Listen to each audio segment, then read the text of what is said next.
ಓಂ ಸದಾಶಿವಾಯ ನಮಃ. ಅಕಲ್ಮಷಾಯ ನಮಃ. ಚತುರ್ಬಾಹುವೇ ನಮಃ. ಸರ್ವವಾಸಾಯ ನಮಃ. ಆನಂದದಾಯೇ ನಮಃ. ದಂಡಾಯ ನಮಃ. ದಮಯತ್ರಿ ದಯಾಮಯಾಯೇ ನಮಃ. ವಿಶ್ವಕರ್ಮಿಣೇ ನಮಃ. ಶಿವನ ನಾಮವನ್ನು ಎಷ್ಟು ಕೊಂಡಾಡಿದರೂ ಕೂಡ ಕಡಿಮೆನೆ. ಗುಣಶಯಾಯ ನಮಃ. ಆತ ಗುಣಗಳಲ್ಲಿ ಅಗ್ರಗಣ್ಯನೂ ಕೂಡ ಆಗಿರ್ತಾನೆ ಎಂಬುದಕ್ಕೆ ಇಲ್ಲೊಂದು ನಡೆದ ಕತೆ. ಒಂದು ವ್ಯಕ್ತಿಗೆ ಸೊಂಟದ ಕೆಳಭಾಗ ಇರತಕ್ಕಂಥದ್ದು ದಿನದಿಂದ ದಿನಕ್ಕೆ ಪ್ರಜ್ಞಾಹೀನ ಸ್ಥಿತಿಗೆ ತಲುಪ್ತಾ ಇರ್ತದೆ. ಮೊದಲಿಗೆ ನೋವುಗಳಿಂದ ಪ್ರಾರಂಭವಾಗಿ ಆ ನಂತರದಲ್ಲಿ ಆ ರೀತಿಯಾದಂಥ ಹಂತಕ್ಕೆ ತಲುಪತ್ತೆ. ಅದು ಕೆಲವು ಸಮಯಗಳಲ್ಲಿ. ತದನಂತರದಲ್ಲಿ ಈಗಿನ ಅವರ ಆಗಿರುವುದರಿಂದಾಗಿ ಎಷ್ಟೋ ಔಷಧಿಗಳನ್ನು ಮಾಡ್ತಾರೆ, ಹಣವನ್ನು ಖರ್ಚು ಮಾಡ್ತಾರೆ. ದೊಡ್ಡದಾದಂತಹ ಸ್ಪೆಷಾಲಿಟಿ ಹಾಸ್ಪಿಟಲ್ಗಳನ್ನು ಸಂಪರ್ಕ ಮಾಡ್ತಾರೆ. ಎಕ್ಸ್ರೇ, ECG ಹೀಗೆ ಹಲವು ರೀತಿಯಾದಂಥದ್ದು, ಬಾಡಿ ಸ್ಕ್ಯಾನ್ ಇತ್ಯಾದಿಗಳನ್ನು ಎಲ್ಲವನ್ನೂ ಕೂಡ ಮಾಡ್ತಾರೆ. ಮಾಡಿ ಕೊನೆಗೆ ಅವರು ಮಾಡಿ ಬೇಸತ್ತು ಏನು ಮಾಡಿದ್ರೂ ಕಡಿಮೆ ಆಗದೆ, ಹೇಳಲಿಕ್ಕೂ ಕೂಡ ಕಷ್ಟ ಎಂಬಂತಹ ರೀತಿಯಲ್ಲಿ ಆಗತ್ತೆ. ಆದಾಗ ಆ ವ್ಯಕ್ತಿಗಳು ಜೀವನದ ಮೇಲಿನ ಒಂದು ಆಸೆಯನ್ನೇ ಕಳ್ಕೊಳ್ತಾರೆ. ರೈಲಿಗೆ ಹೋಗಿ ತಲೆಯನ್ನು ಕೊಟ್ಬಿಡೋಣ ಅಂದ್ಕೊಳ್ತಾರಂತೆ. ಆಗ ಯಾಕೋ ಮನಸ್ಸು ಚಂಚಲವಾಗಿ ಹಾಗೇ ಕುಳಿತುಕೊಂಡು ಪುನಃ ಮನೆಗೆ ಬರ್ತಾರಂತೆ. ಕೊನೆಗೆ ಸ್ವಲ್ಪ ಸಮಯದ ನಂತರದಲ್ಲಿ ಜಲಕ್ಕೆ ಹರಲಿಕ್ಕೆ ಅಂತ ಹೇಳೋದಾಗಿ, ಅಂದರೆ ನೀರಿನ ಹತ್ರ ಹೋಗಿ ನಿಲ್ತಾರಂತೆ.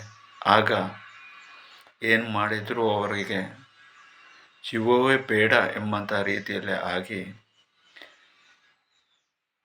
ಶಿವ ಅಂತ ಹೇಳೋದಾಗಿ ಒಂದು ಸಾರಿ ಸ್ಮರಣೆಯನ್ನು ಮಾಡ್ಕೊಳ್ತಾರಂತೆ. ಆಗ ಅವರಿಗೆ ಅಷ್ಟು ಹಾಕ್ಕೊಂಡು ಆ ಥರದ ವ್ಯಾಧನೆಯನ್ನು ಪಡ್ತಾ ಇದ್ದರೂ ಕೂಡ ಸಮಯದಲ್ಲಿ ಹೆಂಡತಿ ಮಕ್ಕಳ ನೆನಪುಳ್ತಕ್ಕಂಥದ್ದು ಆಗ್ತದಂತೆ. ಆಗ ಅವರು ಮನೆಗೆ ನಿಧಾನಗತಿಯಲ್ಲಿ ಮಳೆ ಬರ್ತಾರೆ. ಕೊನೆಗೆ ಒಂದು 4 ದಿವಸದ ಒಳಗೆ ಯಾರದೋ ಮುಖೇನವಾಗಿ ನಮ್ಮ ಸಂಪರ್ಕವನ್ನು ಅವ್ರು ಮಾಡ್ತಾರೆ. ಅದು ಕೇವಲ ಫೋನಿನಲ್ಲಿ. ಇಷ್ಟು ದೂರ ಬರಲಿಕ್ಕೂ ಕೂಡ ಅವರಿಗೆ ಸಾಧ್ಯ ಇಲ್ಲ. ಹೀಗಾಗಿದೆ. ತಾನು ಏನೇನೋ ಜೀವನವೇ ಇಲ್ಲ ಅಂತ ಹೇಳೋದಾಗಿ ತಿಳ್ಕೊಂಡು ತೆಕ್ಕಳುವ ಹಂತಕ್ಕೆ ತಾನು 2 ಸಾರಿ ಗುರುಗಳೇ ನಿಮ್ಮ ಹತ್ರ ಹೇಳಿದೆ, ಪ್ರಯತ್ನವನ್ನು ಪಟ್ಟಿದ್ದೇನೆ, ಇನ್ನು ತನ್ನ ಹತ್ರ ಸಾಧ್ಯವೇ ಇಲ್ಲ ಎನ್ನುವುದಾಗಿ ಅವರ ಮನದ ಮಾತನ್ನು ಹೇಳ್ತಾರೆ. ಆಗ ನಾವು ಹೇಳ್ತೇವೆ, ಎಲ್ಲ ವಿಶ್ವಂಬರನ ಇಚ್ಛೆ. ಆತನ ಇಚ್ಛೆ ಇದ್ದು ವಿನ ಏನೂ ಆಗಲ್ಲ. ಹಾಗಾಗಿ ಅಷ್ಟಕ್ಕೆ ಹೇಳಿ, ಆದರೆ ಎಷ್ಟೋ ನೀವು ಆಸ್ಪತ್ರೆಗಳನ್ನು ಸುತ್ತಾಡಿದ್ದೇನೆ ಅಂತೆಲ್ಲ ಹೇಳ್ತಾ ಇದ್ದೀರಿ, ಎಷ್ಟೋ ಖರ್ಚನ್ನು ಕೂಡ ಮಾಡಿದ್ದೇನೆ, ಸಾಲ ಸಂಬಂಧಾದಿಗಳಂತೆ ತೊಡಗಿದ್ದೇನೆ ಅಂತ ಎಲ್ಲದನ್ನು ಕೂಡ ಹೇಳಿದ್ದೀರಿ. ಆದರೆ ದೈವಿಕವಾದಂತಹ ರೀತಿಯಲ್ಲಿ ಈ ಒಂದು ವಿಶ್ವಂಬರನ ಅನುಗ್ರಹವನ್ನು ತಗೊಳ್ಳಿ. ಮತ್ತು ಅದಕ್ಕೆ ತಕ್ಷಣ ಪರಿಹಾರ ಸಿಗತ್ತೆ ಎನ್ನುವುದಾಗಿ ಆ ಪರಿಹಾರವನ್ನು ಸೂಚಿಸ್ತೇವೆ. ಅದು ಬೇರೇನಲ್ಲ, ಕಾಲಾಗ್ನಿ ರುದ್ರನ ಅನುಗ್ರಹವನ್ನು ಪಡೆಯುತ್ತೇವೆ. ಪಡೆದು ಕೆಲವು ದಿವಸಗಳಲ್ಲಿ ಸಂಪೂರ್ಣವಾಗಿ ಆ ವ್ಯಕ್ತಿಗಳು ಸುಧಾರಿಸ್ಕೊಳ್ತಾರೆ, ಚೆನ್ನಾಗಾಗ್ತಾ ಬರ್ತಾರೆ. ಆಗ ನಮಗೆ ಕರೆಯನ್ನು ಮಾಡಿ ಅವರು ತಿಳಿಸ್ತಾರೆ, ಚೆನ್ನಾಗಾಗಿದ್ದೀವಿ, ಹೀಗೆ ಆರಾಮಿದ್ದೇನೆ, ಕೆಲಸ ಕಾರ್ಯಗಳನ್ನು ಮಾಡ್ತಾ ಇದ್ದೇನೆ, ಈಗ ಜೀವನದಲ್ಲಿ ಏನೋ ಒಂದು ರೀತಿಯಾದಂತಹ ಹುಮ್ಮಸ್ಸು ಹೇಳುವಂಥದ್ದು ಬಂತು ಅಂತ. ಆಗ ನಾವು ಕೇಳಿದ್ವಿ, ಹೀಗೆ ಇನ್ನೂ ಸಾಯಬೇಕು ಅನಿಸ್ತಾ ಇದೆ ನಿಮಗೆ ಅಂತ. ಇಲ್ಲ, ಏನೋ ತಪ್ಪಾಗಿ ಮಾತಾಡಿಬಿಟ್ಟೆ ಸ್ವಾಮಿ, ಕ್ಷಮಿಸಿ. ಆದರೆ ಪರಮಾತ್ಮ ಈಗ ಕಲಿಯುಗದಲ್ಲೂ ಕೂಡ ಈ ರೀತಿಯಲ್ಲಿ ಆತ ರಕ್ಷಣೆಯನ್ನು ಮಾಡ್ತಾನೆ ಮತ್ತು ವಾಸಿಯನ್ನು ಮಾಡ್ತಾನೆ ಎನ್ನುವುದಾಗಿ ನನಗೆ ಈಗ ಜ್ಞಾನೋದಯ ಆಯಿತು. ಹಾಗಾಗಿ ನಿಮ್ಮ ಒಂದು ಆಶೀರ್ವಾದದಿಂದ, ವಿಶ್ವಂಬರನ ಒಂದು ಅನುಗ್ರಹದಿಂದಾಗಿ ಸಂತೋಷವಾದಂತಹ ಜೀವನವನ್ನು ತಾನು ನಡೆಸ್ತಾ ಇದ್ದೇನೆ ಅನ್ನುವುದಾಗಿ ಹೇಳ್ತಾರೆ. ಜ್ಞಾನವತೆ ನಮಃ, ಅಚಲಾಯ ನಮಃ, ಪ್ರಮಾಣಭೂತಯೇ ನಮಃ. ಎಲ್ಲ ರೀತಿಯಾದಂತಹ ಶಿವನು. ಹಾಗಾಗಿ ನಾವು ಆದಷ್ಟು ಭಸ್ಮ ಲೇಪಿತನಾಗಿರ್ತಕ್ಕಂತಹ ಶಿವನ ಅನುಗ್ರಹದಿಂದಾಗಿ ಸುಖಮಯ ಜೀವನವನ್ನು ಸದ್ಭಕ್ತಾದಿಗಳು ನಡೆಸುವಂತೆ ಆಗಲಿ ಎನ್ನುವುದಾಗಿ ಇವತ್ತು ಮಹಾಶಿವರಾತ್ರಿ ಅಂಗವಾಗಿ ನಮ್ಮಲ್ಲಿ ಯಾರ್ಯಾರು ಒಳಿತನ್ನು ಕೇಳ್ಕೊಂಡು ಬಂದಿರ್ತಾರೆ ಅಂಥವರಿಗೆಲ್ಲರಿಗೂ ಕೂಡ ವಿಶೇಷವಾದಂತಹ ರೀತಿಯಲ್ಲಿ ಶಿವ ಸಹಸ್ರನಾಮ ಇತ್ಯಾದಿಗಳನ್ನು ಪಠಿಸ್ತಾ ವಿಶ್ವಂಬರ ಮೂರ್ತಿಗೆ ವಿಶೇಷವಾದಂತಹ ಪೂಜೆಯನ್ನು ಸಲ್ಲಿಸಿ ಎಲ್ಲರಿಗೂ ಕೂಡ ಒಳ್ಳೆಯದನ್ನು ಉಂಟು ಮಾಡಿಕೊಡು ಅಂತ ಹೇಳೋದಾಗಿ ಕೇಳ್ಕೊಳ್ತಾ, ಜೊತೆಗೆ ಈ ಒಂದು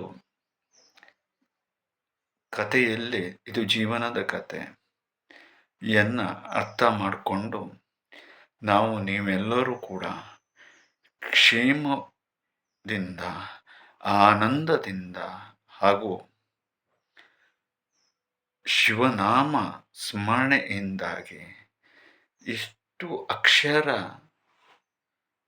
ಸುಂದರವಾಗಿದೆ ನೋಡಿ. ಮಿಕ್ಕಿದಕ್ಕಿಂತನೂ ಶಿವಾಯ ನಮಃ, ಯಾವುದೇ ಒತ್ತಿಲ್ಲ, ದೀರ್ಘ ಇಲ್ಲ.